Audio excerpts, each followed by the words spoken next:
leo này. Này nữa này.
Chết rồi.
Dạ.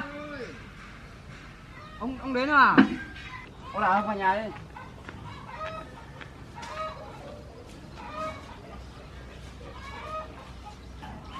Hôm nay ông ăn gì chưa? Ăn rồi. Hôm nay có làm gì nữa đấy? Hôm nay dọn nước củi này bốn phong ạ. Bây giờ dọn vào đâu? Thêm dọn lại sau bếp không ạ? Ừ. Có cái đống củi sau bếp ấy.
đốt, người ta không cho vào bếp lửa được đâu, còn đốt trong này.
Chúng ta làm chuyển cái này ra để trồng hoa.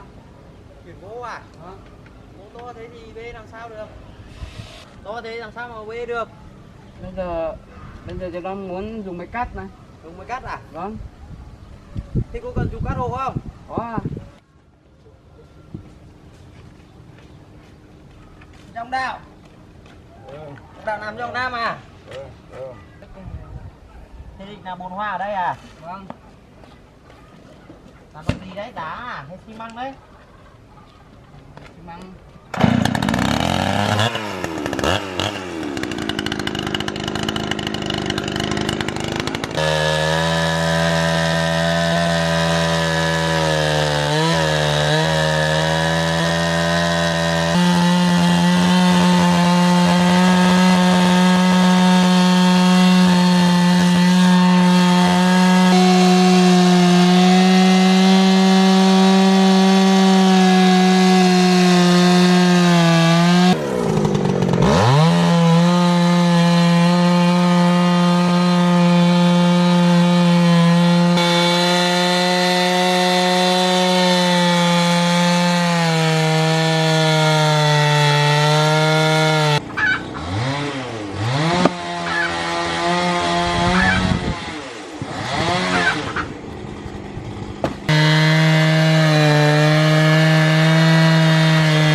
Xong rồi Nam nhá. Vâng. Đi đâu vậy? Bây giờ vừa mới về à? Vâng, con đi bộ đội 2 hôm mới về. Vâng, vừa về tuần trước. Đây uống nước chưa? Tôi xin. Cảm ơn chú nha. Vâng ạ, chú nhá. Con về đây ông ơi. Vâng. Cảm ơn chú. Ông với em làm nhá.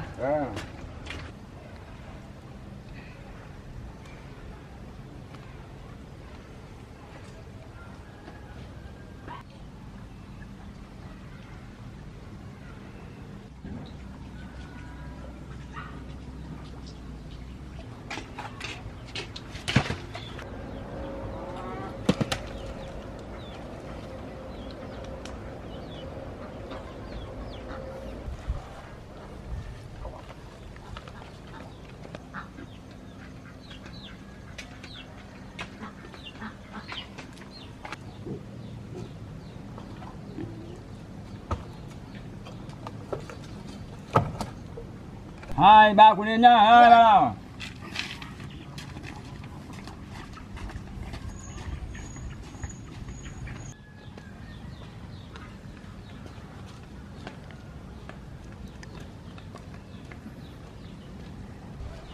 Ông uống nước đi ông. Biết đúng không?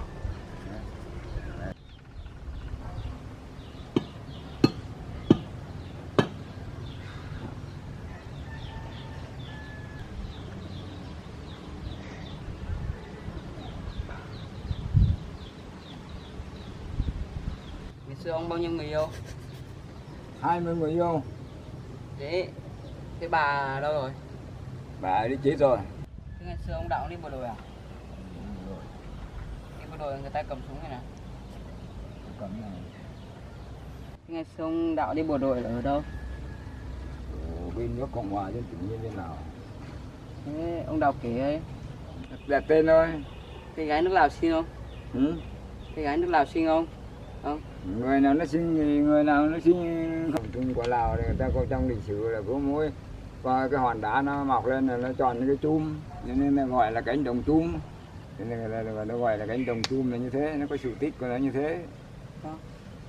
Không khác gì Việt Nam mình có quần hoa đó à? Vâng, con định lấy này làm này. Kè lên là làm. Tốt đấy. Làm được không? Thôi làm luôn thì làm đi. Con vào cất cốc ra. Ông ra làm trước đi không? Đưa đi.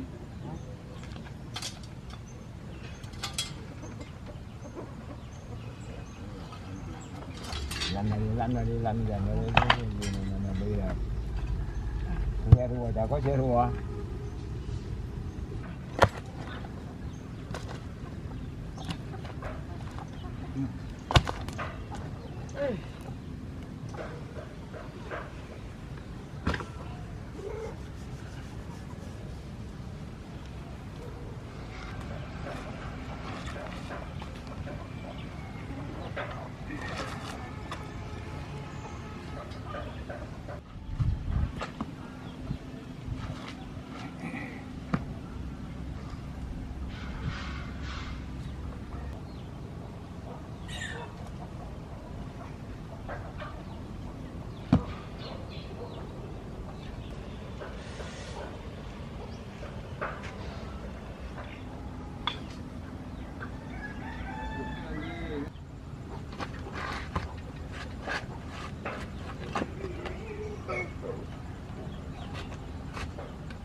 Nó đi.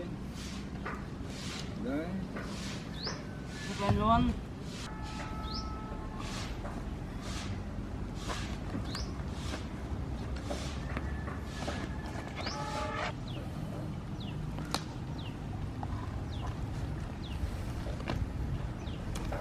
Đây dân Việt Nam nó làm.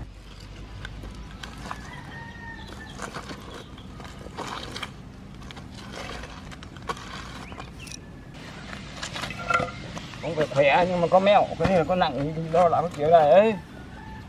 Cái viên đá bên trên này, chia thẳng này. To đấy. Đấy, như vậy đấy.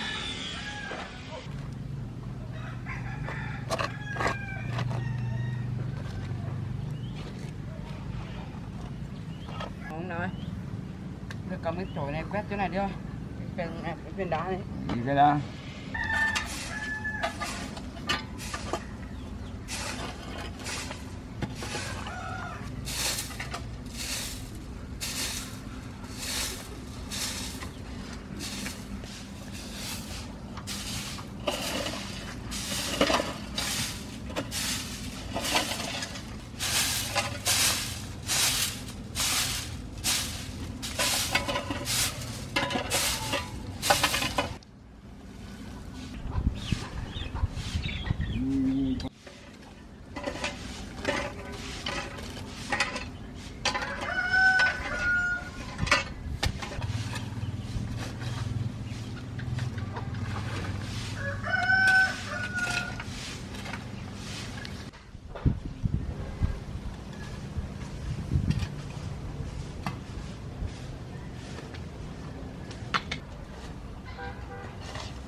bóc vào nốt đi.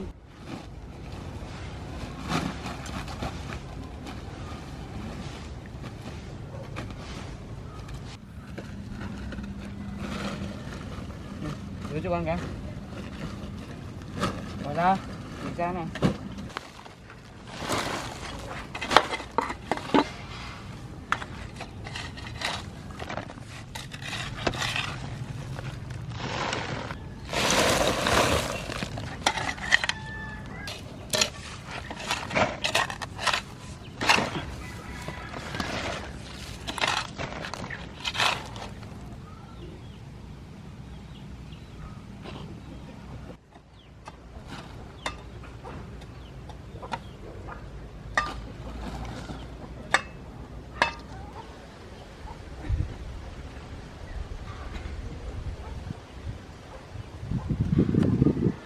Cho ông ra đi về nhá.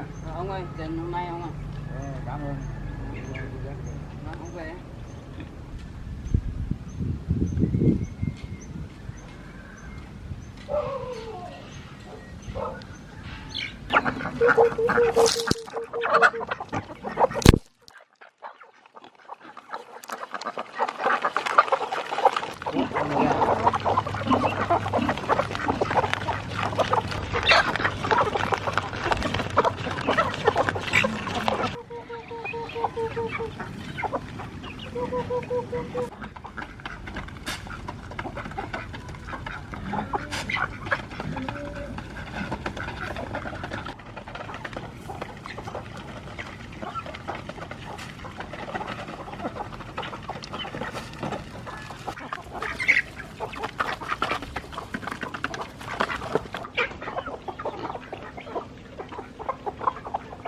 Ca, ca.